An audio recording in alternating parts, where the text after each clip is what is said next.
Extravagant, absolutely flamboyant. Extravagant won it by 10. Pretty good way to start your training career. That was emphatic. Yeah, massive buzz. Lost for words, didn't expect him to do that. To be watching that unfold 200 metres from home at Riccarton with your family background, and you know you've been around horses all your life, they just don't do that. No, I haven't seen one do that. Sat in the stands and watched it with Grandma and Granddad, and they won it with random chance. So, huge.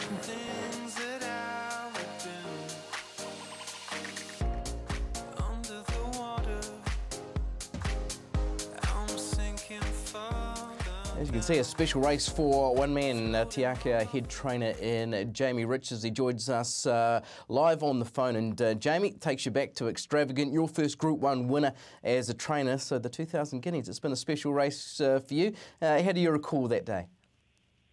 Awesome day, Aidan.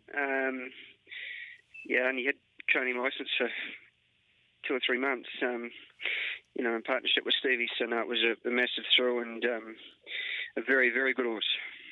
Yeah, exactly. Of course, now it's stud. What are your chances of repeating that today?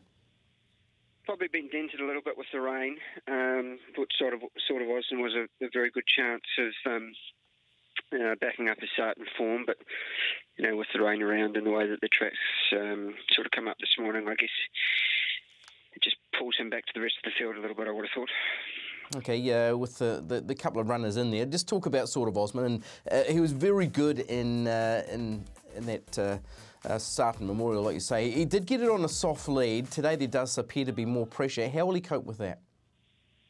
I guess that's up to Opie, Aidan, and that's why you know, he's our retained rider and the best in the business, in our opinion. I'm sure that he'll work out a bit of a plan when the gates open, and we'll just leave it up to him. Okay, the performance was obviously very, very good, and we know he's a Group 1 winner at 2. How's he prepared in for this one today, the 2000 Guineas? Yeah, he came through Te Rapa with flying colours. His work's been good. He galloped on the course proper at Matamata on Monday morning, and it was good work. Opie came down and rode him, and he's had quite a week, flew down, got here on Thursday morning, and seems to have settled in well, and Dad and the team down here have been happy with him. Okay, yeah, it just does make it a whole lot easier when you are able to fly those horses down and avoid the long float trip, doesn't it? Yeah, it does, but you know, he's supposed to come down the night before, so held up for 24 hours, but never left the box. So you know, perhaps if he had raced a little bit earlier rather than the Sarton, he could well have gone down by road. But as you say, the float trip does make things a little bit. The plane ride does make things a bit easier. Yeah, In a Twinkling and Publicist both have been down there in Christchurch. How are you rating their form in comparison to the Sarton form? I think In a Twinkling, his form is as good as any other form in the north. Been saying for a little while that there's a Kinto, probably the best form for these Guineas races now in terms of the South Island stuff and how it measures up against, you know, the North Island stuff. But Risque's come through that race and won the 1,000 Guineas. Atlante won it and won the 2,000 Guineas. So I think there's a Kinto form strong. He's an improving horse. His run was very good behind the Chosen One, and you know, he can handle the track conditions today. So yeah, good each way chance in our book. Okay, and what about Publicist? Able to get that that elusive win last time out. How are you measuring him up in this field? He needs to improve, Aidan. He's you know, he's a colt, and we thought he deserved an opportunity to be in the race, but he's probably got to find a couple of links on some of these other ones. But you can do no more than win, and that's what he did at his last start, and his work's been good. And you know, the benefit for him is being down here in the environment and settled nice and early, which has worked well for us before. Okay, Metropolitan's a key lead up into the New Zealand Cup next Saturday. You've got a couple of runners in there. First of all, Swing Note. She's just been a really progressive horse this preparation. What's been the difference with her since we last saw her as a 3-year-old, Jamie? I think just strengthened up quite a lot, Aidan, from 3 to 4, and she's a funny sort of mare, but cantankerous, and I think a couple of soft wins have helped her confidence a bit. And she's just been able to sort of get through the grades. Very good win there last time. Sort of looked beaten halfway down, kicked back. So look, she's turned. Her form's been good. You know, whether the track is going to just trip her up a little bit remains to be seen. But she'll be getting back and just trying to see out the 2500. I'm sure that she'll be closing well late. Yeah, obviously she's won on a heavy track, and like you say, she was courageous to come back and win after she looked beaten. How much is that run taken out of her, Jamie? Not too much, Aidan.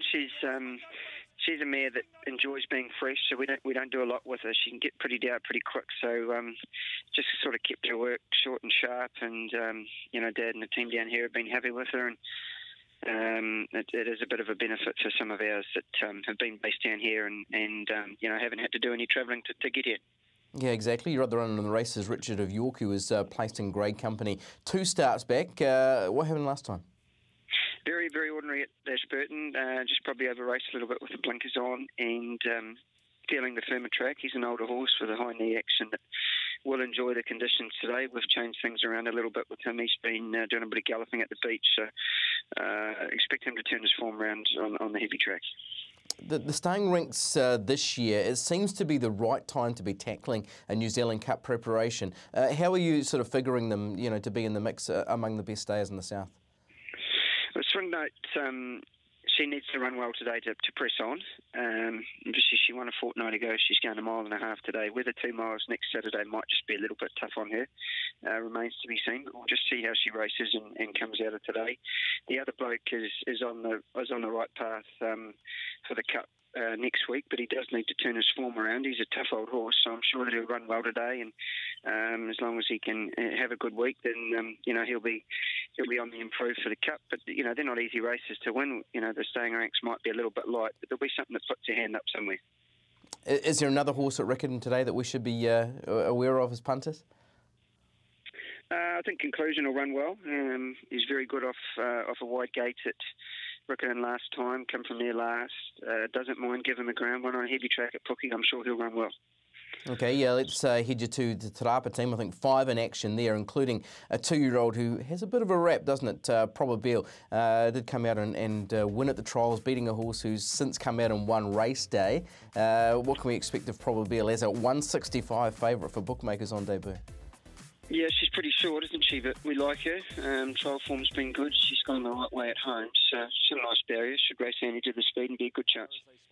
Yeah, we're just kind of having a look at the trial at Te Awamutu when obviously the second horse was on your back and was, you know, sort of pretty safely held. Has come out and won since race day. What did you make of the trial? Trial was good. We rode her back at Te Teko in the early part of the spring, and she closed off good. Decided to sort of put her in the race a little bit at the trials at Waipa, just to, you know, teach her to jump and put herself there. So she's well educated, and a filly that we do like. She's probably our most forward 2-year-old at this stage, and you know, we've got high hopes for her. Okay, of the others, who's the horse you're most looking forward to presenting today at Te Rapa? We like Meteoric Lass. She's 2 from 2, down in the weights a bit. Got an awkward gate. Leaf will have to overcome that, but pretty quiet day up there for us, Aidan. Okay, let's just cast our mind ahead, if we can, 3 days or 4 days to the Copeland's Bakeries Mile. You got Te Akea Shark as a dominant favourite in the feature there. Just tell us about how he's done since we last saw him in the spring sprint at Hastings. So he's a horse that enjoys his races being spaced a little bit, Aidan. We haven't done a lot with him. He sort of had a week off after the sprint, and then he galloped at Ellerslie on the 27th. Did some nice work over 1200. He galloped last Monday, the same day as sort of Osman. He came down and rode him, and his work was strong. Flew down here on Wednesday night, Thursday morning. Dad worked him on the course buffer this morning, and yeah, he's fit and where he needs to be going as the Copelands on Saturday. A few Australian owners coming across? I think there is, yes. Dave's doing a bit of hosting there at the races on Wednesday, Steve May. So I think Paul Gallen's coming over as well. So it'd be good to have them on course. Yeah, sure will. Best of luck for today, especially with the 2,000 guineas, but with all your runners over New Zealand Cup Week. Thanks for joining us here on the Punters Lounge Live. Jamie Richards.